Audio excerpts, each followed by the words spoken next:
கர்த்தருடைய பரிசுத்த நாமத்துக்கு மகிமை உண்டாவதாக. யோவான் எழுதின சுவிசேஷம் 5ஆம் அதிகாரம் 5-6வது வசனத்தில் 38 வருஷம் வியாதியாக கொண்டிருந்த ஒரு மனுஷன் அங்கே இருந்தான். படுத்திருந்த அவனை இயேசு கண்டு அவன் வெகு காலமாய் வியாபிஸ்தன் என்று அறிந்து அவனை நோக்கி சுஸ்தமாக வேண்டும் என்று விரும்புகிறாயா என்று கேட்டார். 7வது வசனத்தில் அதற்கு வியாபியஸ்தன், ஆண்டவரே, தண்ணீர் கலக்கப்படும் போது என்னை குளத்தில் கொண்டு போய் விடுகிறதற்கு ஒருவரும் இல்லை. நான் போகிறதுக்குள்ளே வேறொருவன் எனக்கு முந்தி இறங்கி விடுகிறான் என்றான். அவனுடைய பிரச்சனை அவன் சொல்கிறான். உடனே ஆண்டவர் இயேசு சொல்கிறாரு 8வது வசனத்தில், இயேசு அவனை நோக்கி எழுந்திரு, உன் படுக்கை எடுத்துக்கொண்டு நட என்றார்.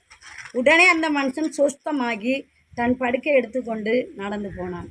அந்த நாள் ஓய்வு நாளாக இருந்தது. ஆண்டவர் 38 வருஷமாக படுக்கையில் கிடந்து அவனை சுஸ்தமாக்கினார்.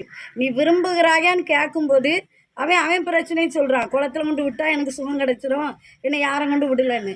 ஆனால் ஆண்டவர் உடனே அந்த இடத்துல சுகம் கொடுக்காரு. படுக்கை எடுத்துக்கொண்டு நடன்னு சொல்லியாச்சு. அப்புறம் 10வது வசனத்தில் பார்க்குறோம், ஆதலால் யூதர்கள் குணமாக்கப்பட்டவனை நோக்கி, இது ஓய்வு நாளாக இருக்கிறது, படுக்கை எடுத்துக்கொண்டு போகிறது உனக்கு நியாயமல்ல என்கிறார்கள். அப்போ யூதர்கள் பாருங்கள், 38 வருஷமாக படுக்கையில் கிடக்கான். அவன் அவ்வளோ பாடும் கஷ்டம் துன்பம் அனுபவிக்கிறான். அப்போலாம் ஒன்றும் சொல்ல, சுகமாக்கப்பட்டது ஓய்வு நாள். அவங்க ஒரு பாரம்பரியத்தை வச்சுக்கிட்டு இது நியாயமில்லைன்னு சொல்கிறாங்க. அவன் கரெக்டாக ஒரு பதில் சொல்கிறான். 11வது வசனத்தில், அவன் அவர்களுக்கு பிரயத்தனமாக, என்னை சொஸ்தமாக்கினவர் உன் படுக்கை எடுத்துக்கொண்டு நட என்று எனக்கு சொன்னார். கரெக்டாக பதில் அடித்தான். நம்முடைய வாழ்க்கையிலும் நம்ம ஆண்டவர் சொன்னதை நம்ம செய்துட்டு இருக்கும்போது இப்படி தான் சொல்லுவாங்க, நீங்கள் செய்கிறது நியாயம் இல்லை, நீங்கள் செய்கிற ஊழியம் நியாயம் இல்லை, நீங்கள் செய்கிற அந்த காரியம் நியாயம் இல்லைன்னு சொல்லுவாங்க. ஆனால் இயேசு கிறிஸ்து நமக்கு என்ன சொன்னாரோ அதை நம்ம செய்யும்போது நம்முடைய வாழ்க்கையில் நம்ம நேராக நடப்போம், ஆசீர்வாதத்தை நம்ம பெற்றுக்கொள்வோம். அந்த 38 வருஷமாக இருக்கிற அந்த மனுஷனுக்கு ஒரு ஞானம் இருந்துச்சு. என்ன சொஸ்தமாக்கினவர் படுக்கை எடுத்துக்கொண்டு நடன்னு சொன்னார். இவ்வளோ காலம் நீங்கள் யாரையும் எட்டி பார்க்கல. ஆனால் கர்த்தர்கிட்ட எவ்வளோ நன்மைகளை பெற்றிருப்போம். ஆனால் நம்ம ஒரு சாக்கு போக்கு சொல்லுவோம்.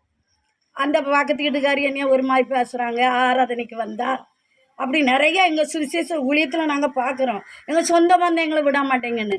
இயேசு நன்மை செய்தார், சுகம் தந்தார், எத்தனையோ ஆசீர்வாதத்தை தந்திருக்காரு. அதை இயேசு என்ன சொன்னாரோ அதன்படி நம்ம நடக்கும்போது இந்த பூமியிலே ஆசீர்வாதத்தை பெற்றுக்கொள்ளலாம், பரலோகத்தையும் நம்ம சுதந்திரிக்கலாம். கர்த்தருடைய பரிசுத்த நாமத்துக்கே மகிமை உண்டாவதாக. ஆமென்.